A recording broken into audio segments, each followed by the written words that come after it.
What's up, guys? It's been a while. I know I say that every time I make a video because I make them so little these days. But college football, it's back. It's back, and things didn't go the way that us Clemson fans wanted last year. For most teams, 10-3 is amazing. But for what Dabo's built, no, it's not. It's just mediocre. It's not what we expect these days. So 10-3 was tragically bad. Now, I will say, the way the offense played made it feel like it was a much worse season than it was. If we were out there scoring 40 points a game and lost 3 games, I think most people would feel like, especially on the national scene, it wasn't as bad of a game. But all that to say, we're back.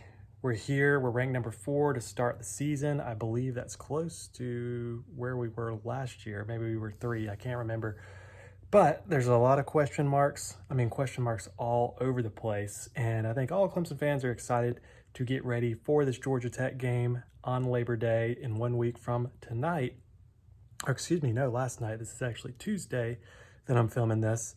Getting ready for the Jackets. And man, a lot to talk about with this game, mainly because of Clemson obviously losing Venables was big. Losing Elliott was big. Venables, the best defensive coordinator in the country, bar none. And also just the quarterback situation. I know we've got Cade behind DJ, so we've got a lot more depth, especially with Hunter Johnson coming back. And of course, the running back room is stacked. We'll see what the receivers can produce. But I mean, there hasn't been a game since I can remember where there's just so much like you're just ready for it to start because you want to make sure, you want to see, okay, everything is clicking. We're good to go. We're ready. We're back. The offense can score at least 35 points a game this year, especially against the ACC, even though the ACC is better this year.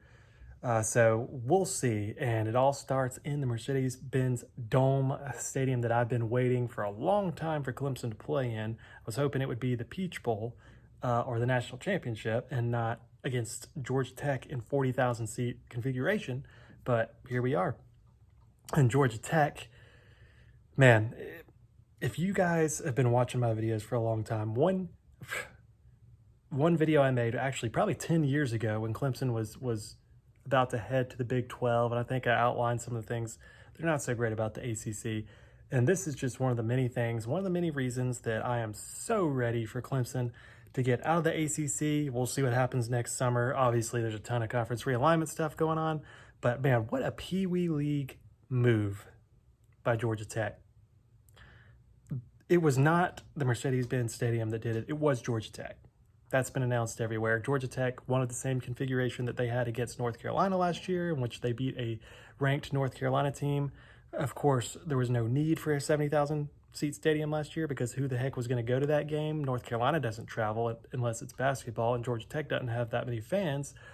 So it was a pretty poor excuse. The real reason is Clemson would send 50,000 fans to Atlanta, and Georgia Tech doesn't want it to be an away game. So instead, I think they gave 10,000 tickets to Clemson and Empte. So just pee-wee stuff. You think that happens in the Big Ten or SEC where they're making stadiums smaller when it's a local team and a massive fan base right down, 2 hours away from that? Just one of the many reasons the ACC is a joke. And teams in the ACC like Georgia Tech, Boston College, Wake Forest, I don't hate you guys, but your fan bases are tiny and it's pathetic and it makes the whole conference lose a lot of money. And obviously there's not great atmospheres at those stadiums because of it. This is just another example. So that obviously has had me pissed. If y'all follow me on Twitter, man, I've been constantly going after the ACC and Georgia Tech for allowing that.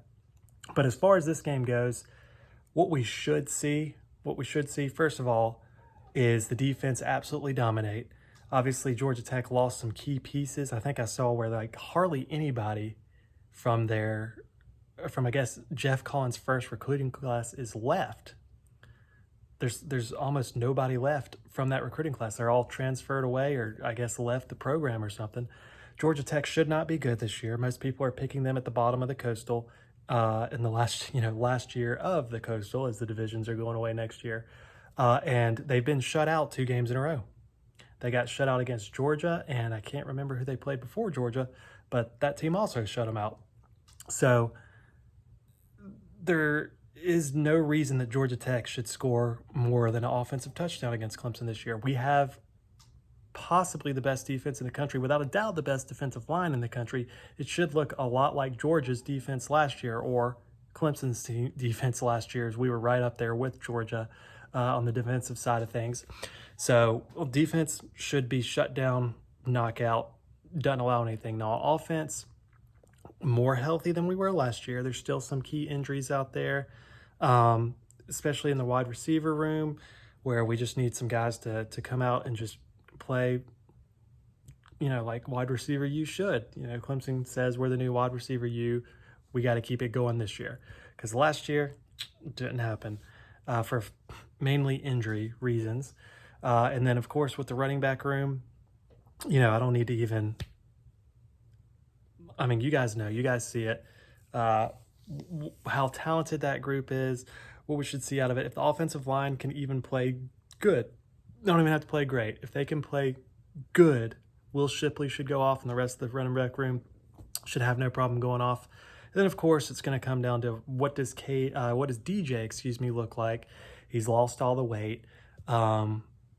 He looks more like a quarterback. He doesn't look like a giant linebacker anymore. We'll see what his feet look like. He froze a ton in the pocket last year. Everybody saw it. He panicked, didn't know what to do. Hopefully we're going to see a change there. And really, I just want to see some confidence, because that was the main thing that he was lacking last year. The ability's there. We saw it in 2020 when he absolutely lit up Notre Dame and Boston College. And then last year he couldn't light up Georgia Tech, who was terrible in defense. Or anybody else for that matter, except for Wake Forest. So it'll be interesting to see this.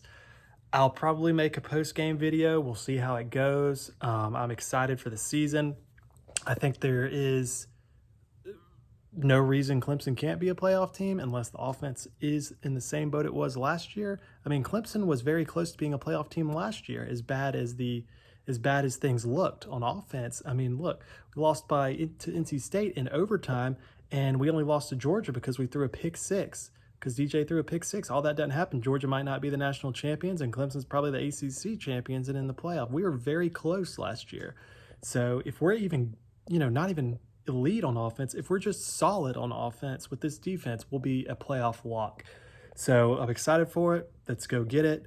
We'll see what Monday brings, and we'll talk about it after that. Hopefully it's not a video where we're just ranting and blowing off steam. I don't think it will be. If I had to throw a prediction out there, I'll say Clemson 38, Georgia Tech 6. Go Tigers.